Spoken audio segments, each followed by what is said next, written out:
Bismillahirrahmanirrahim. Assalamualaikum warahmatullahi wabarakatuh. Alhamdulillahi rabbil alamin. Alhamdulillahi rabbil alamin. Ya Allah, segala puji bagimu, segala puja hanya untukmu. Engkau yang maha dekat, yang maha menyaksikan, Engkau yang menetapkan pertemuan ini terjadi, Engkau yang menciptakan kami, Engkau yang menggenggam diri kami, Engkau yang menguasai langit dan bumi. Allahumma inna nas'aluka imanan kamilan. Ya Allah, karuniakan kepada kami iman yang sempurna ya Allah. Wa yaqinan shadiqan, keyakinan yang benar, yang lurus, yang bersih. Wa qalban khashi'an, karuniakan kepada kami hati yang sangat khusyuk padamu ya Allah. Wa lisanan zakiran, dan lisan yang selalu basah menyebut namamu. Ya Allah, jadikan sepanjang waktu kami mengabdi padamu. Allahumma a'inna ala dzikrika wa syukrika wa husni ibadatik. Ya Rabb, tolonglah kami agar menjadi hamba yang selalu ingat padamu, yang tidak pernah lupa, tidak lalai, tidak berpaling darimu. Ya Allah, tolonglah kami agar bisa selalu bersyukur. Tenggelamkan diri kami dalam rasa syukur yang tiada bertepi.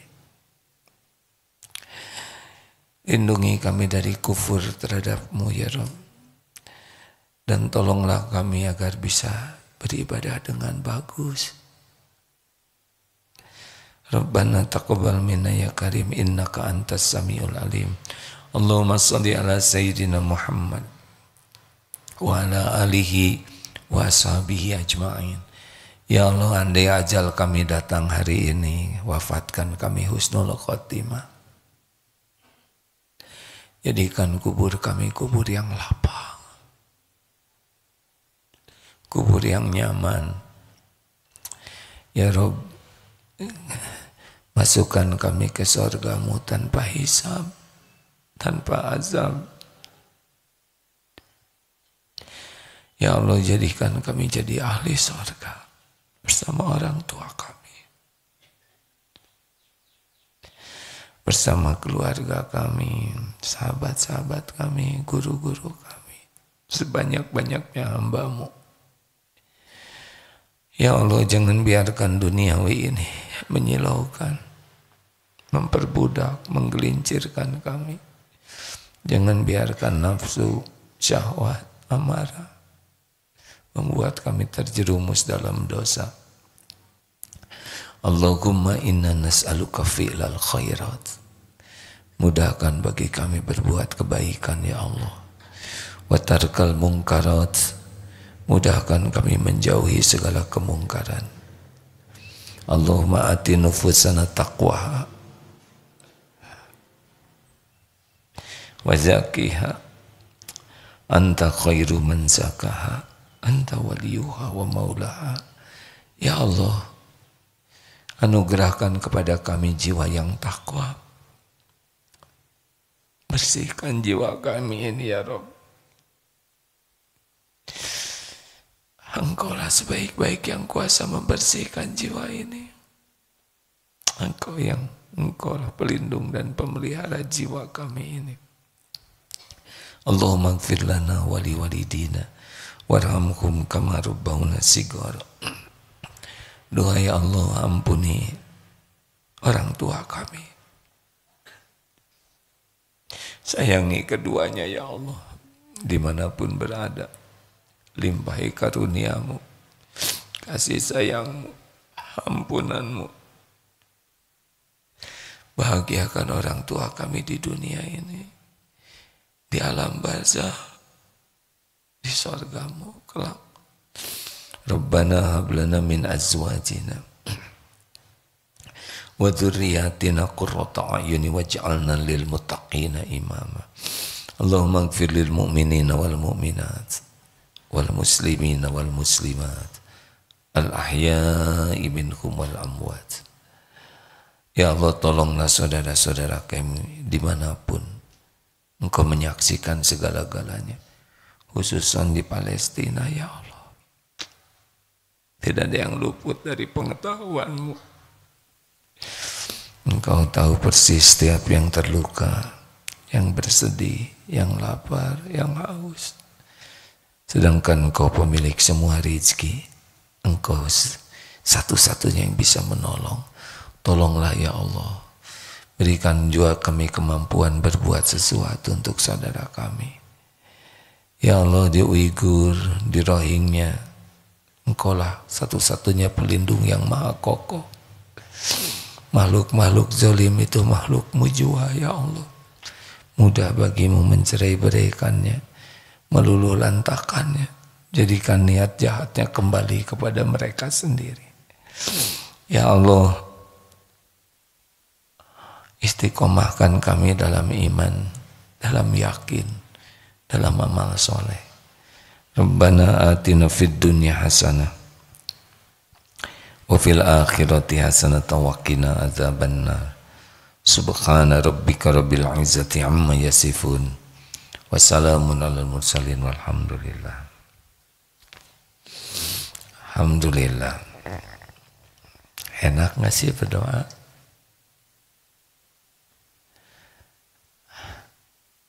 Sebetulnya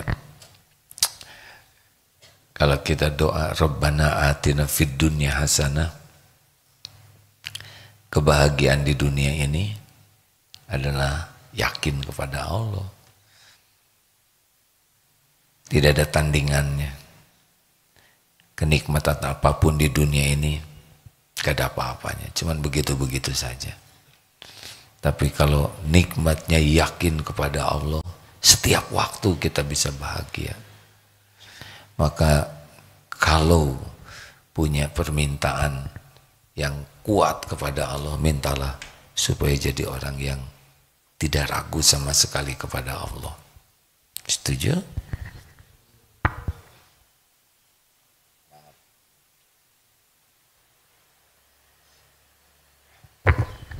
Pada ngeliatin semuanya. Baik, apa bahasan kita kali ini?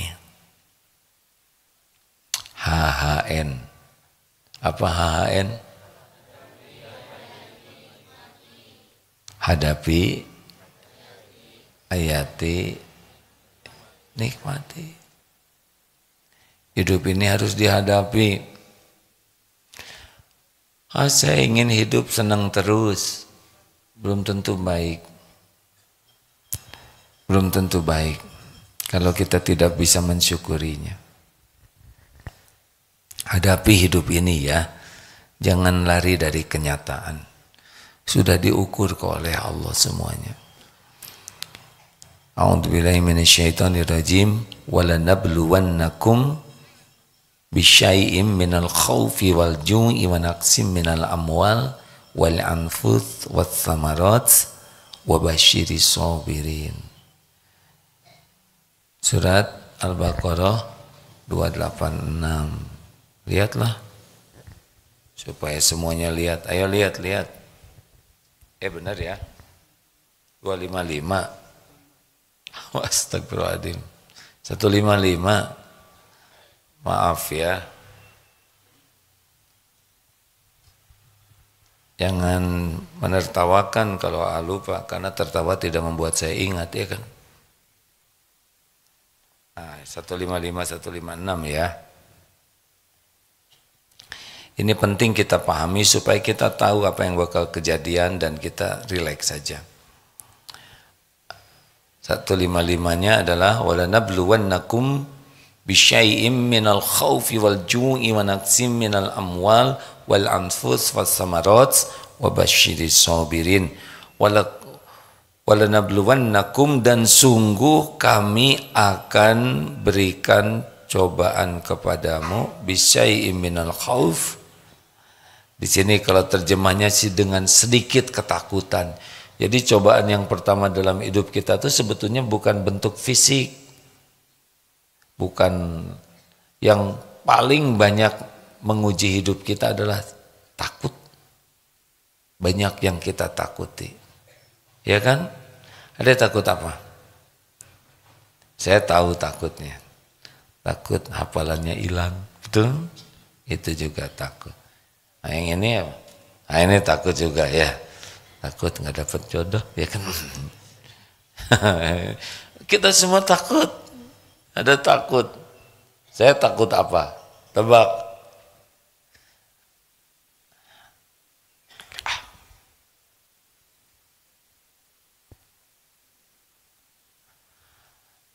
Takut tidak bisa ketemu Allah Subhanahu wa taala di surga. Kalau nggak ketemu Allah berarti kita ke neraka. Padahal masuk surga itu, yang paling bahagia di surga itu berjumpa dengan Allah Subhanahu wa taala. Harusnya yang kita takuti, takut Allah tidak suka kepada kita. Hancur. Kalau Allah tidak suka kepada kita, walaupun sedunia semuanya suka ke kita, gak ada apa-apanya. Walaupun kita punya semua di dunia ini, dipuji oleh setiap orang, dikagumi setiap orang, tapi Allah benci kepada kita. Terus mau apa hidup ini? Benar?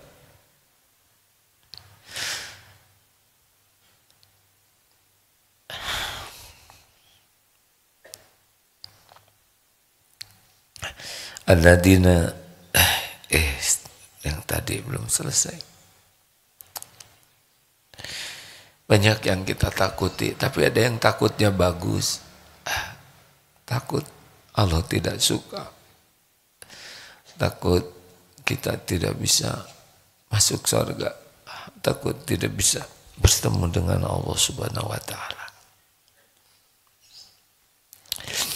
Kemudian kelaparan, kekurangan harta. Oh, takut juga macam-macam ya.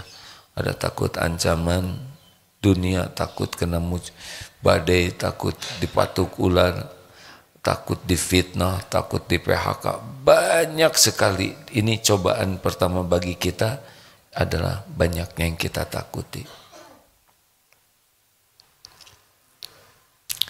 Kemudian kelaparan, kekurangan harta, jiwa, buah-buahan, wabasyiris sobirin, dan berikan kabar gembira bagi orang yang sabar. Nah, HHN itu sabar. Lalu ayat selanjutnya 156-nya, alladzina idza asabathum musibah qalu inna lillahi wa inna ilaihi raji'un. Yaitu orang yang apabila ditimpa musibah mereka mengucapkan innalillah, sesungguhnya kami milik Allah dan kepadanya lah kami akan kembali. Jadi orang yang sabar itu,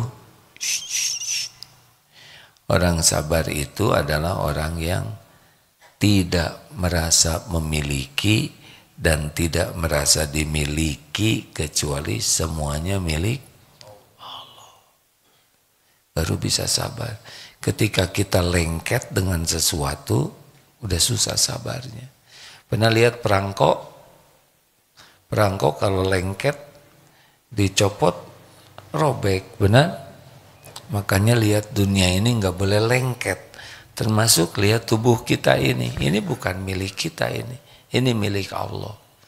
Adik-adik masih kecil ya, kalau ada umur nanti jadi tua. Harus siap dengan kenyataan. Puncaknya fisik itu umur 30-an. Sesudah 30, saat mulai decline. Turun terus. Kalau iman kurang, badan makin petot ya nggak? Makin lemah, makin stres. Tapi kalau kita sadar tubuh ini milik Allah, kita nikmati menua dengan bahagia. Apa namanya, Dek? Barusan apa? Susah ngomong sama orang muda. Itu ada satu dapat. Ibu-ibu, pada masa keemasan, mari kita menua dengan bahagia. Ya, gak apa-apa. Nanti enzim-enzim tubuh, hormon berkurang. Adik-adik belum ngerti, tapi mungkin suatu saat ceramah ini akan manfaat. Ketika sudah masuk usia 30, nanti sudah itu tubuh kita menurun semua. Terus menurun, tinggal ada yang menukik turunnya, ada yang begini, ada yang landai. Syariatnya bagaimana kita menjaga amanah tubuh ini. Tapi yang paling penting, kalau tubuh menurun, iman menguat terus. Amal menguat terus. Jadi kita makin tua, badan kita nanti makin rapuh, tapi iman makin teguh. Keren. Setuju? Harus setuju. Nah, ini masa keemasan. Bapak usia berapa sekarang? 56. Berarti sudah 26 tahun menurunnya ya. Dulu enggak seperti ini ya Bapak waktu SMA. Enggak. Dulu lincah kita ini Pak. Sekarang loncat dikit, alah. Mas Yudi usia berapa sekarang? 59. Berarti sudah 29 tahun mulai menurun. Udah nggak usah Agim usia berapa? Udah, jangan suka dendam ya.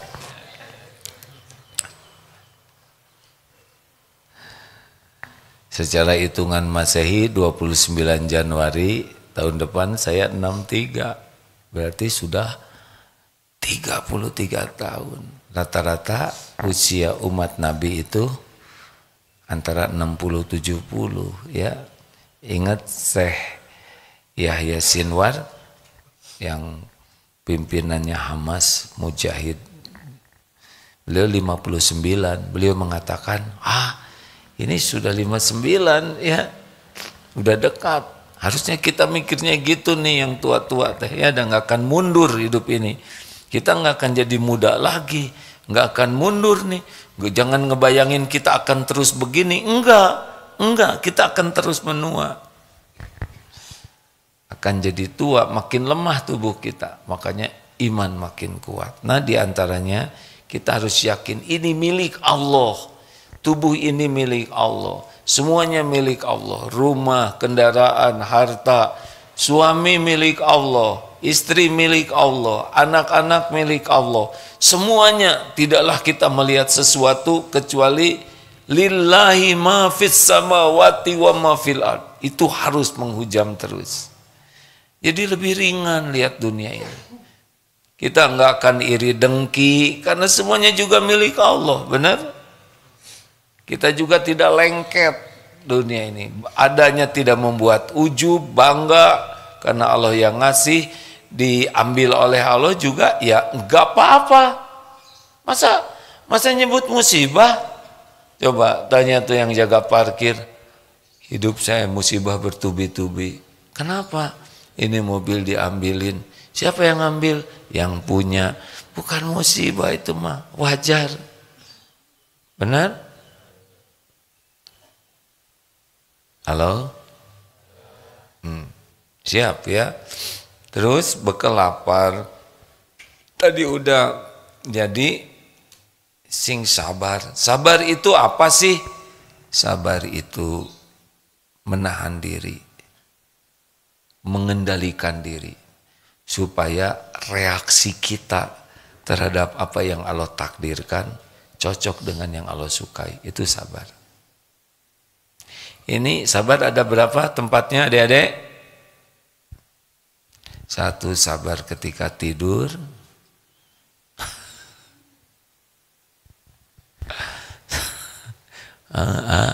Ya udah. Santri sabar ketika tidur, sabar ketika ngajar. 1, sabar menjauhi maksiat. 2, sabar ketika taat. 3, sabar ketika menghadapi musibah. Kenapa menghadapi maksiat harus sabar? Harus sabar tidak pegang HP? Kan? Harus sabar. So many things di sini sangat banyak godaannya.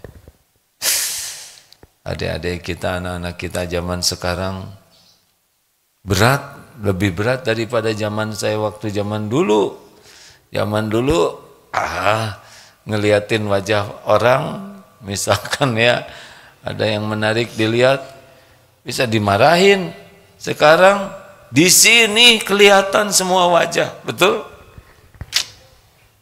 Semua yang dilarang ada di sini. Jadi punya HP, nggak punya sabar, sudah. Namanya MTA. Apa MTA? Maksiat tiada akhir. Dowung. Tahu dowung? Dosa wungkul. Ini teknik ceramah di depan yang ngantuk begini. Dowung, awug, katanya awug. Lanjutkan, astagfirullahaladzim. Lanjut. Jadi sabar menjauhi maksiat. Yang kedua, sabar ketika taat.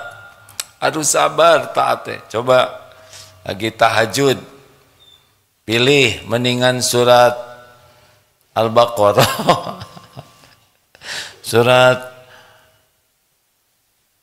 yang Ar-Rahman atau Al-Ikhlas. Ya nggak sabar.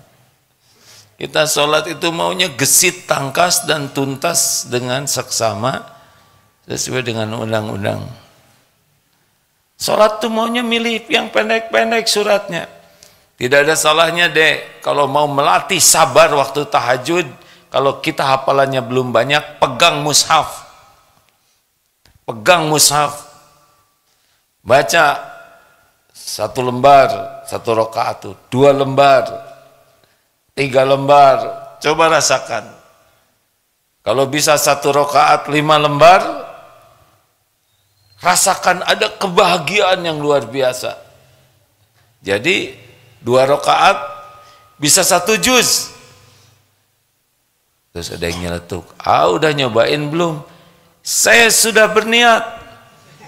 Tuh kan ngetawain. Niat juga lumayan hadirin daripada nggak niat sama sekali. Mungkin tahajudnya sejam tidak bisa 11 rakaat. Tapi kalau kita coba bacaannya panjang, rasakan ada bahagia tersendiri. Apalagi kalau kita paham yang kita baca, itu perlu sabar. Sedekah itu perlu sabar. Baca Quran itu perlu sabar. Kalau enggak bisa kita dapat puncaknya kebaikan dari amal kita. Benar? Yang ketiga apa? Sabar menghadapi. HHN, jalanin saja.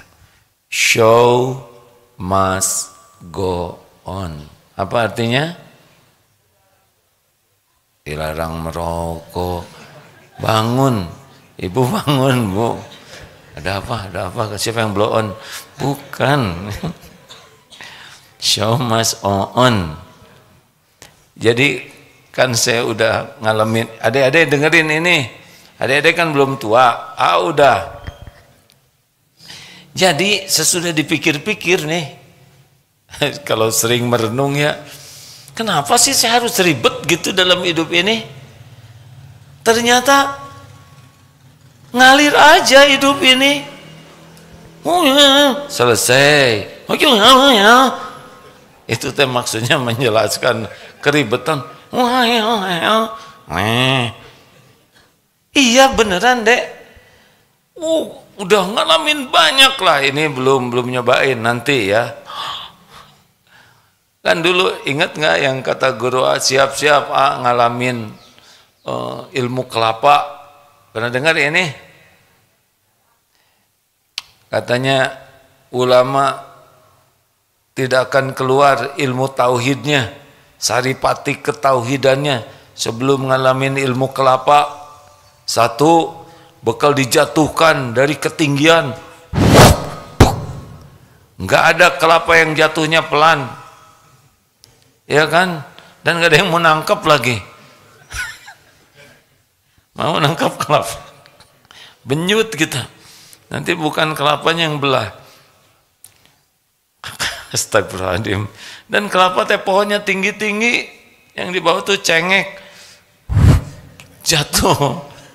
Udah jatuh kelapa digimanain? Dikecup, boro-boro, dijambak, sampai gundul.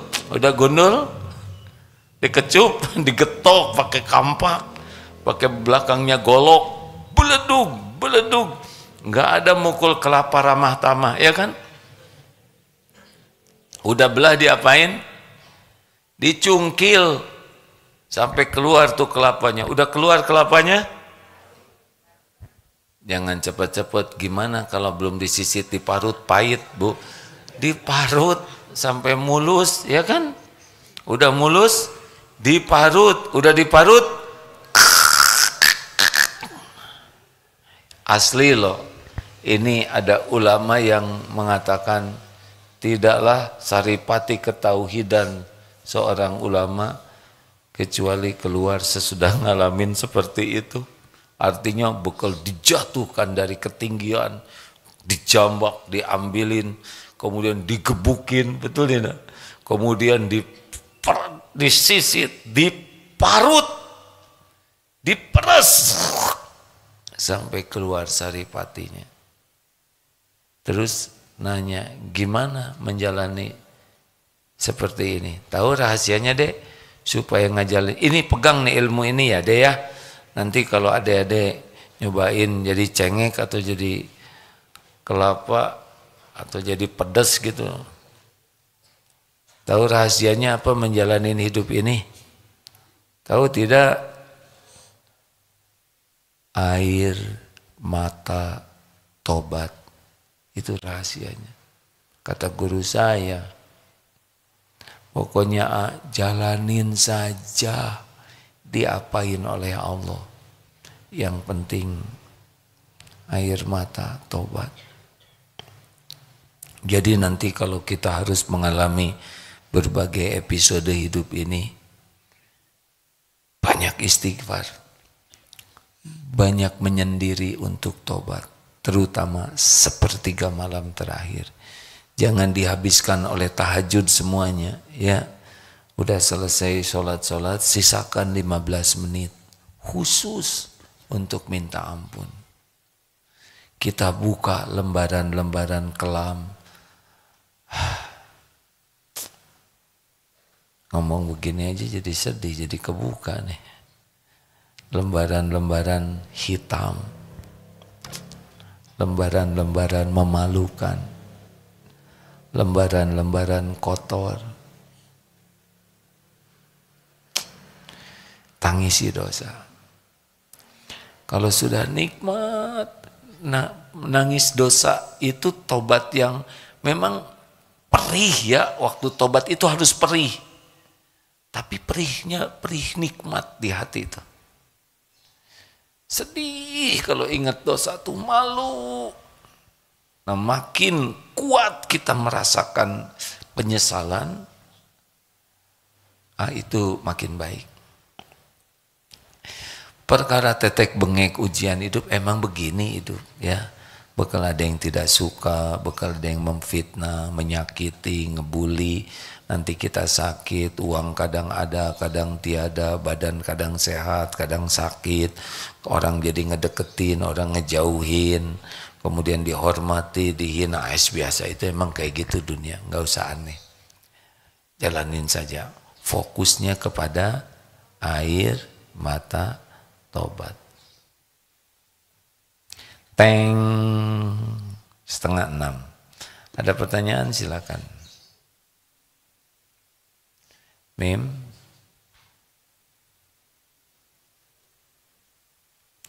Bapak mau nanya, maju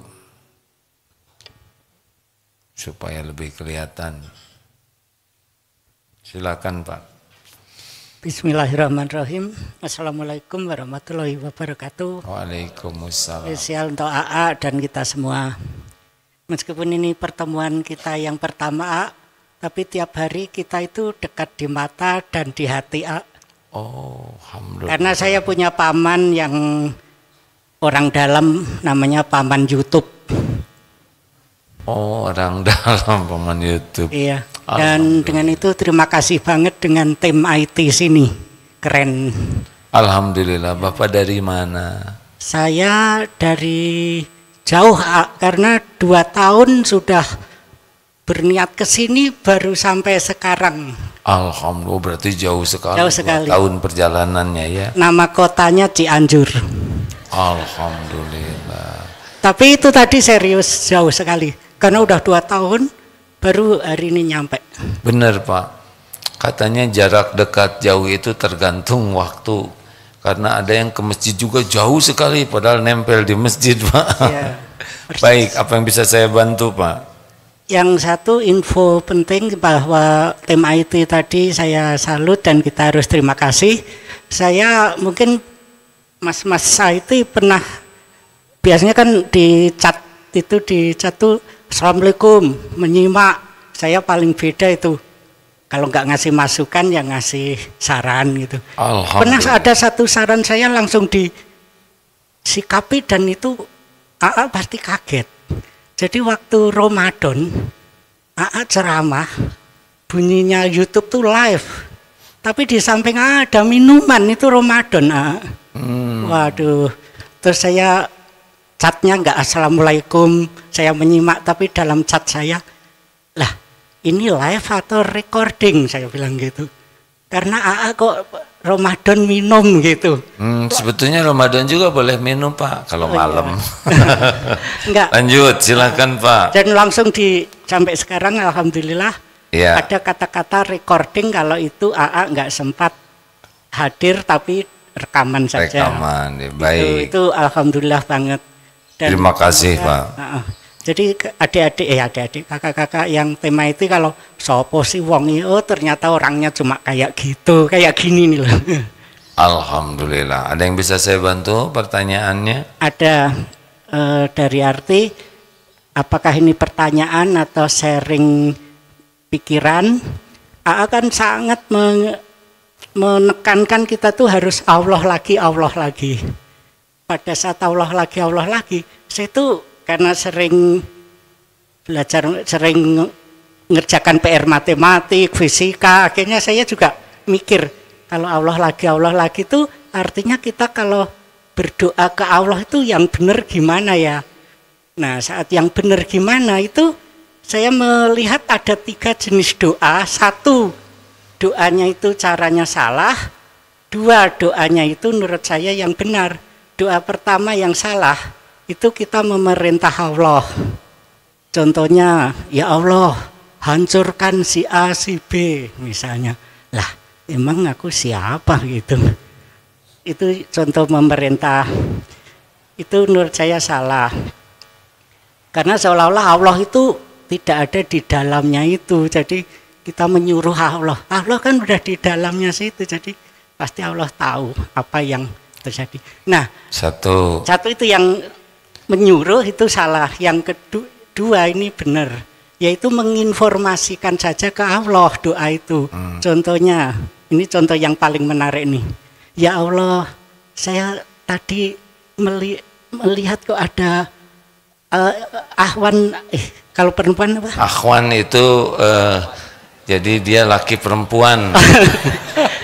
Ya udah gini aja. Ya Allah, saya tadi kok ketemu perempuan kok menarik di hati dan kayaknya kok ya solehah gitu.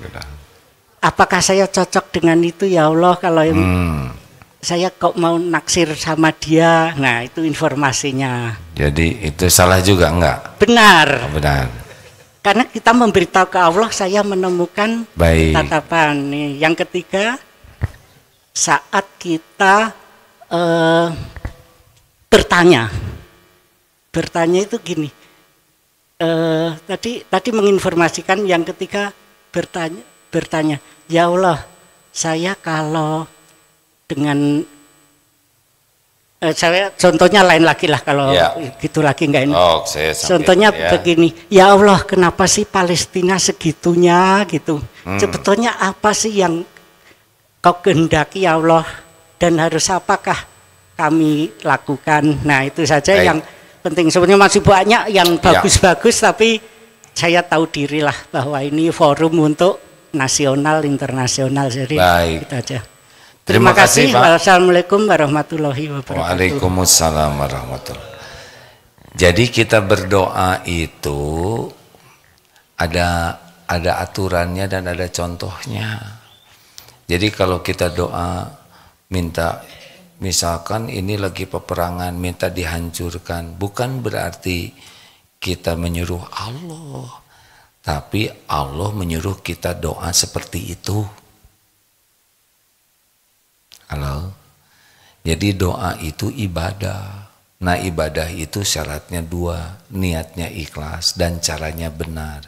Kalau Rasulullah meminta, ya Allah, ada bangsa, ada yang begitu zalim, minta dihancurkan, itu bukan nyuruh Allah, itu doa, permintaan. Jadi sangat boleh, sepanjang itu memang dicontohkan, gitu Pak. Karena Rasulullah juga berbuat begitu, Allah yang ngajarin, gitu. Jadi bukan berarti salah kalau meminta, ya Allah berikan rezeki ini kepada sana, itu bukan nyuruh, tapi kita meminta, ya. Itu yang saya pahami.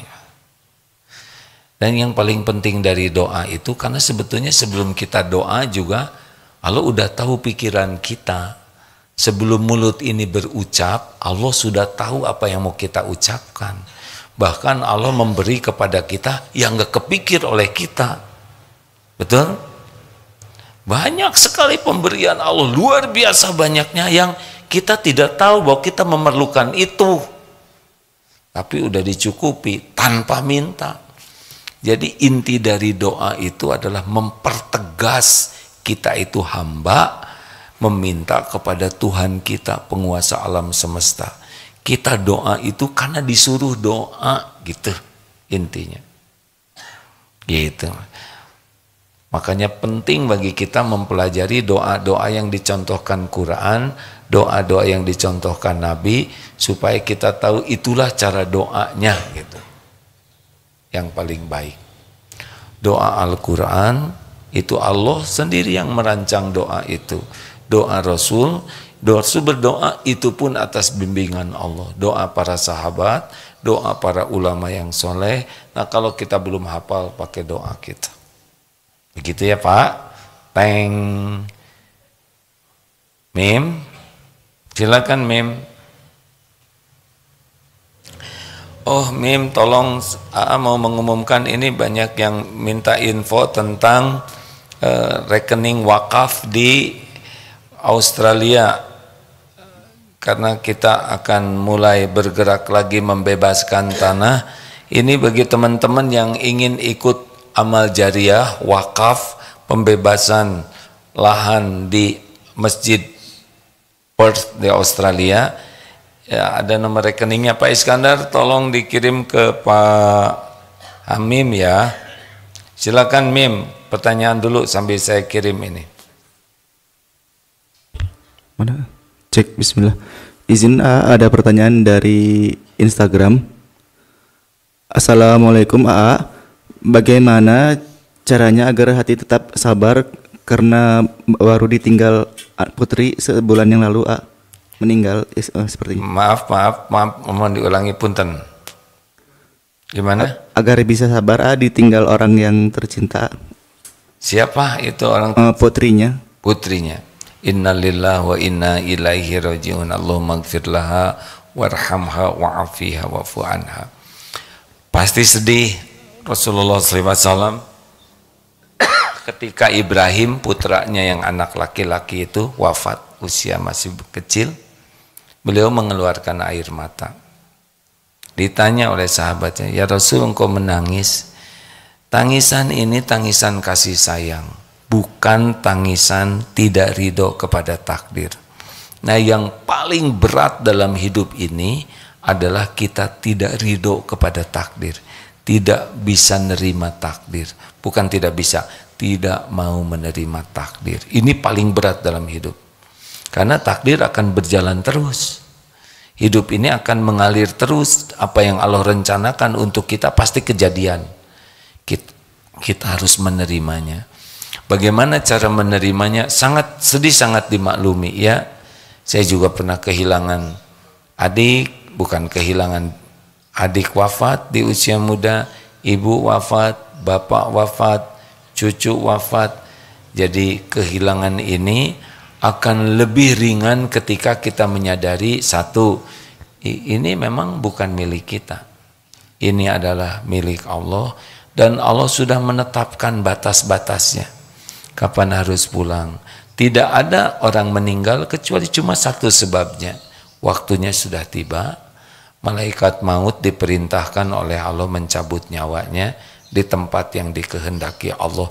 Ini harus masuk ke dalam keyakinan kita ya. Kita juga akan meninggal semuanya. Ada waktunya. Saya juga akan ada saatnya nggak ada lagi di kursi ini ya. Karena mungkin kursinya dijual ya. Atau sayanya yang udahan. Benar, saya sadar sekali suatu saat pasti meninggalkan pesantren ini ya. Mesti akan meninggal ini. Nah, keyakinan itu harus lengket setiap waktu sehingga lihat suami, lihat istri, lihat anak, lihat orang tua, hati ini sudah sangat disiapkan bahwa kita akan berpisah di dunia ini. Ada waktunya. Nah, kalau kurang persiapan seperti itu akan sangat berat nantinya. Kemudian walaupun meninggal kita masih bisa terkoneksi dengan yang meninggal dengan doa. Kita bisa terus menyayangi orang yang kita sayangi dengan memperbanyak doa. Sedekah atas nama orang yang kita sayangi. Dan satu lagi, ada pertemuan di tempat kekal nanti, surga. Ini yang harus kita pikirkan terus. Kita bakal pisah nih di dunia, tapi yang penting kita kumpul di sorga. Itu yang harus ada dalam rencana keluarga itu, sorga, sorga. Karena sukses itu sorga. Kehidupan yang asli itu bukan di dunia ini. Di dunia ini hanya mampir. Kehidupan yang asli itu di akhirat. Jadi jangan habis-habisan energi kita memikirkan dunia, enggak ingat akhirat. Harusnya kita mau pulang, dunia mempersiapkan tempat pulang. Dan cara berpikir ini harus ada pada setiap kita, setiap keluarga, sehingga kita siap. Kapanpun ada yang pulang duluan dan merencanakan hal yang sama, ketemu di sorga nanti. Harusnya begitu. Orang yang takwa itu alladzina yu'minuna bil ghaib. Itu yang pertama tuh, beriman kepada yang gaib. Surga itu bagian dari yang gaib. Lalu bagaimana? Ya memang kalau sudah wafat kita tidak usah, ya saya tanpa bermaksud meremehkan rasa sayang, tapi harus mulai barang-barang dipindahkan. Sejujurnya ketika ibu saya wafat juga saya tidak berani ke rumah ibu. Aduh sedih ya, jadi lewat aja di depan.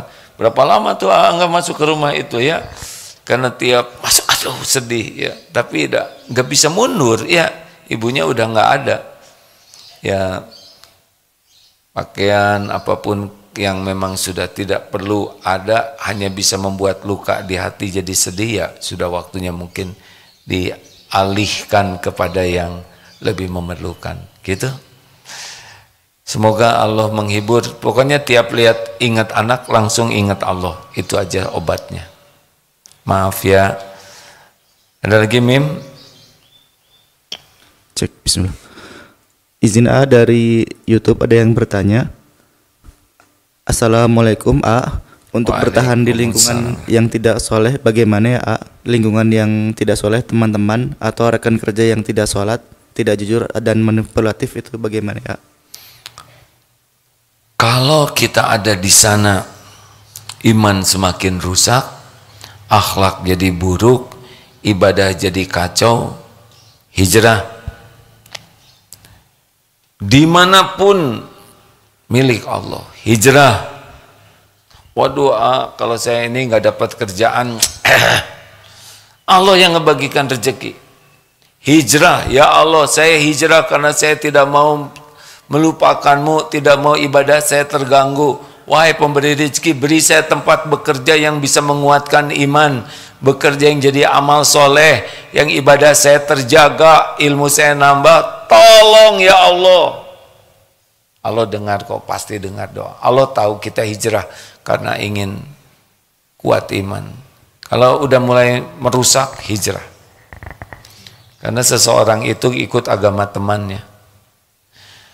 Penting bagi kita milih teman. Ini adik-adik, nanti kalau udah tamat dari Darut Tauhid, cari teman itu minimal 3 syaratnya.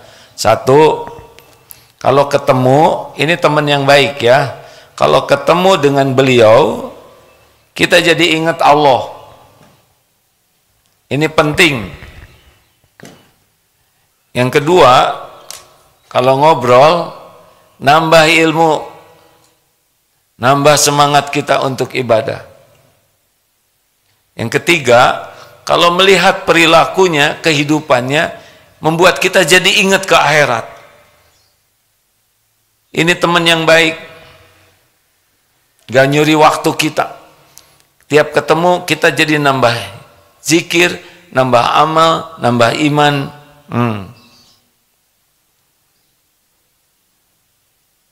Mikir, kok nggak ada yang gitu ya, cari.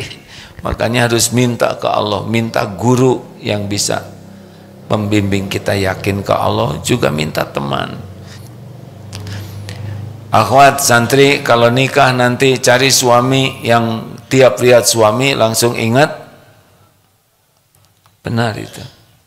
Kok bisa lihat suami jadi ingat Allah? Karena suaminya ingat Allah terus. Kalau orang hatinya sudah ingat aja ke Allah, enggak lupa, maka perilakunya, ucapannya, gerak-geriknya akan membuat kita terbantu ingat ke Allah. Pasti ngobrol kan sama suami. Dia belum bersuami, nggak tahu. Ngobrolnya tuh manfaat, bisa menguatkan iman, bisa menyejukkan hati, membuat semangat beramal. Santri juga milih istri yang kayak gitu nanti. Bapak udah, gimana kalau yang ada nggak kayak gitu? Ya minta diganti aja akhlaknya, jangan orangnya. Orangnya itu aja lah, nggak apa-apa. Ya. Dan yang ketiga apa? Nah, lihat kehidupannya jadi ingat akhirat. Kenapa? Karena semuanya selalu merujuknya untuk kepulangan nanti. Kalau ingat akhirat terus gimana dong urusan dunia? Dibimbing oleh Allah. Mesti dia akan melakukan yang terbaik. Orang-orang yang pencintai akhirat itu di dunianya profesional. Contohnya Rasulullah Sallallahu Alaihi Wasallam. Jadi ada yang nanya, Allah terus, Allah terus. Terus gimana? Mikirin dunia. Nah dunianya juga milik Allah ya kan? Allah ngebimbing nanti, dunia ketemu kok, gak akan kemana-mana. Lanjut, terakhir. Cek bismillah. Izin bagaimana kalau yang diujinya adalah orang lain Jadi ada pertanyaan di TikTok, bagaimana menguatkan anak yang sakit-sakitan? Anak saya frustasi dengan penyakitnya. Yang lain siapa? Bagaimana? Halo? Apip? Bagaimana, ya. Gimana? Jadi orang lain tuh siapa? Ya orang lainnya, anaknya. Atau bukan orang lain, itu mah anak. Beb? Oh, ya. Jadi gimana ini teh masalahnya? Jadi yang diuji dengan kepahitannya orang lain itu bagaimana menguatkan? Siapa orang lain tuh? Anaknya betul. Harus yang jelas. Itu teh anak Apip bukan? Bukan. Kata Apip teh, saya mah boro-boro punya anak, istri juga belum. Heran Apip teh pada ganteng, pinter, hafal Quran. Beb. Ya. Kenapa sih? Aku jadi bingung. Akhwat, sok atuh.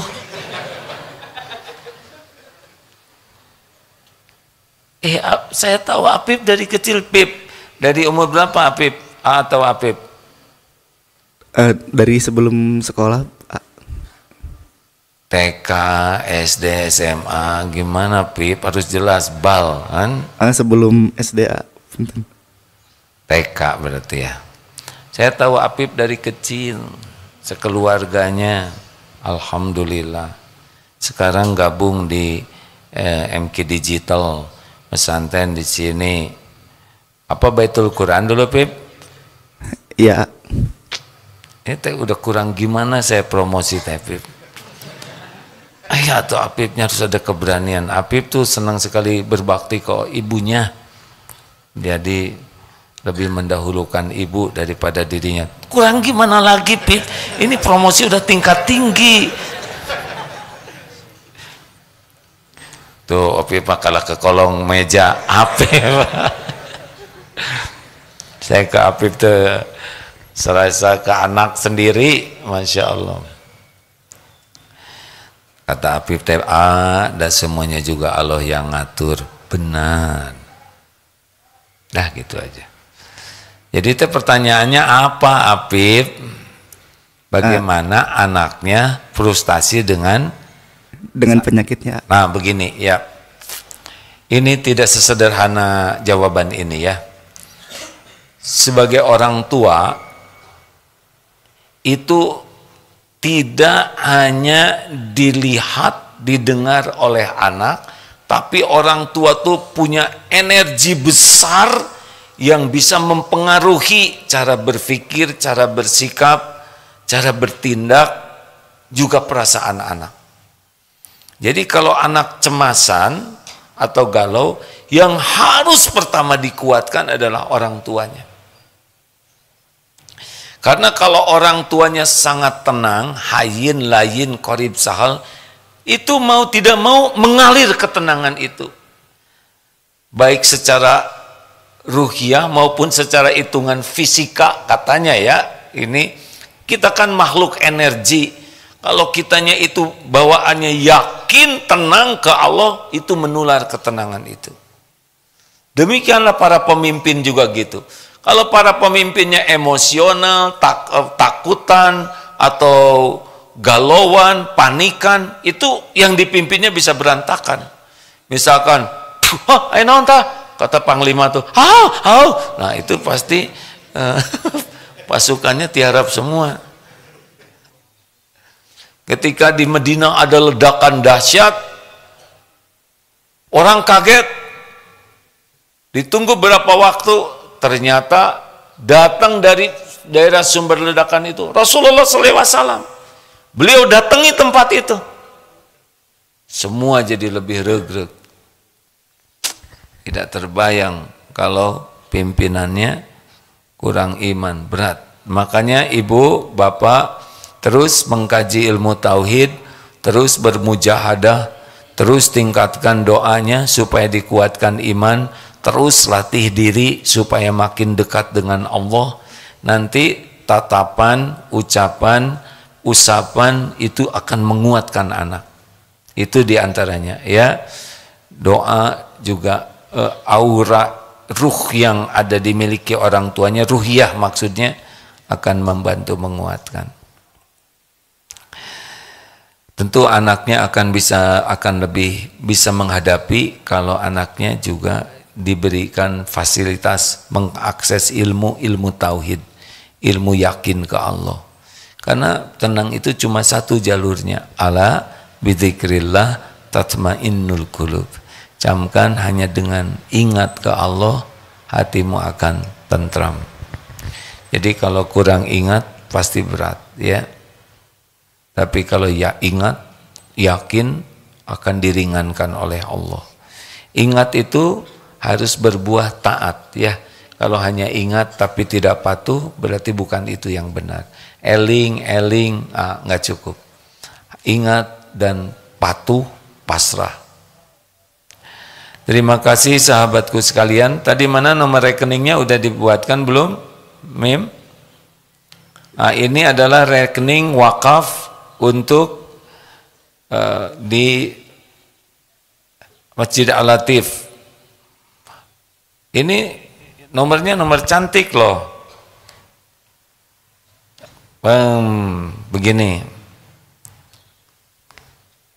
Teman-teman yang mau wakaf bebas ya, berapapun ya. Saya cuma punya 10 miliar, nggak apa-apa. Ya nggak apa-apalah ya. 10.000, 5.000, 100, pokoknya ikut wakaf ya, mumpung ada. Ini masjidnya di Australia, di tanah yang sebagian besar mayoritasnya belum mengenal Islam. Memang cita-cita membangun masjid ini supaya dapat hidayah yang banyak saudara kita di sana. Nama masjidnya Al-Latif Darut Tauhid Australia. Lokasinya di Perth, di Langford itu ya, di pinggir jalan. Nomor rekeningnya 29. Jadi GR ini. Saya kan 29 Januari. Siapa yang milih nomor ini ya? Kok sama dengan tanggal saya? Kan saya yang milihnya. 2900 gini 2900 229 006. Boleh lagi begini, 2902 2906. Ayo milih yang mana? 22. Kenapa jadi pusing begini? 29002 29006. Ya, gampang kan? Apa nih? Coba nak sebutkan sayang. 29002 29006. Punya nggak rekeningnya? Ya, penting ditransfer ya. Bank BSI 29002 29006. Lebih gampang kan ya? Tapi yang paling penting dari nomor ini adalah ditransfer ya. Apal ngolotok ya, baguslah ya. Tapi ini tidak minta-minta sumbangan ya. Karena Darut Tauhid itu tidak pernah mau minta-minta sumbangan. Kami memberitahu ya. Ada ladang amal. Yang untung yang mau mengerjakannya, yang berniat. Tidak semua yang dengar ini punya, tapi bisa punya niat. Begitu. Terima kasih kepada Ustadz Saiku yang beberapa waktu yang lalu silaturahim ke pesantren. Beliau adalah salah satu kandidat Gubernur Jawa Barat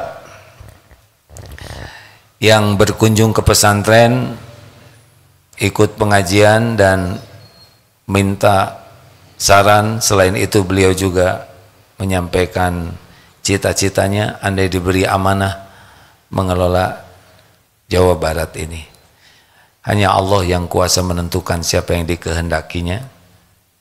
Tapi saya berterima kasih, ini satu-satunya kandidat calon gubernur yang silaturahim ke pesantren Darut Tauhid. Semoga ada hikmahnya. Assalamualaikum warahmatullahi wabarakatuh. Subhanakallahumma bihamdik, asyhadu alla ilaha illa anta, astaghfiruka wa atubu ilaik.